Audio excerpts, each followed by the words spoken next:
going, Dave? Aussie. I've just had the awesome opportunity to meet my shaper for the first time.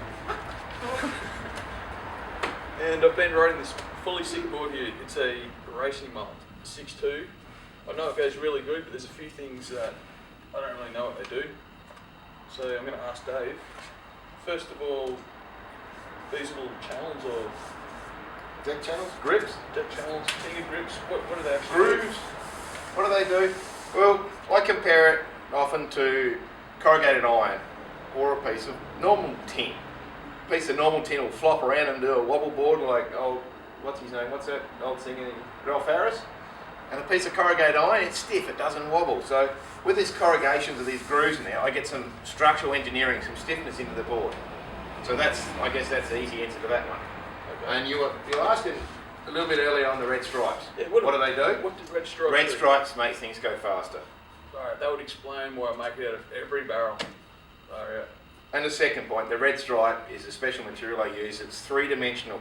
It's multi-directional fibres, so it has strength in every direction. Makes it a lot tougher, a lot more durable. I've got a couple of bits here to show you how tough Dynocore is. This is a normal board. We've all got one of them. We've all had one for years. Look at that. Straight into it. Get the Dynocore out. Nothing going. So heaps stronger, heaps tougher. That's what Dynocore is.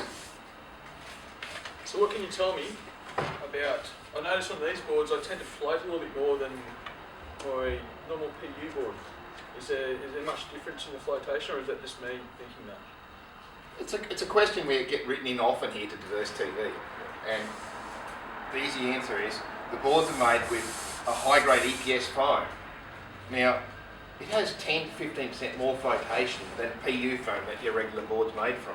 So that's why you tend to sit a little bit higher in the water. It tends to flow through the whitewash better.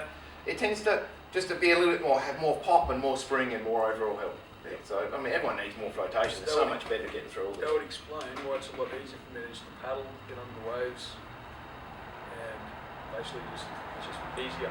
Absolutely, but it's still got the same amount of water displacement as your normal PU board would have. So as far as duck diving, you're only displacing X amount of water. So when you duck dive quickly, you can duck dive just as well as you can on a normal board, but it pops up quicker on the other side because it has more flotation. Okay. Another question that I've always wondered, we have 5 fin plugs here. Is there any, do you actually slow down when you only put the 3 fins in and you've got 2 plugs that are exposed, or does that not matter at all? No. You're probably better off having a shave before you go for a surf, you go faster. Really doesn't make any difference, those little holes. In fact, how many boards have you had over the years that have got dents all over them and they've got holes and dings in them and they've got duct tape on them, and still your magic board, it still goes great. Those couple of little holes there in those areas are not going to make any difference. Excellent. I'm starting to really get to know this board, even though I've been riding for a while. Carbon, biaxial fibres, these structural deck grooves, three-dimensional glass, epoxy resin. This epoxy resin stays white, it stays bright for so long it's not funny. It has elongation of about 7%. It stretches twice as much as normal polyester resin. This is pretty awesome. Well, you've got me excited. I'm going for a surf. Let's go. Oh, it stopped.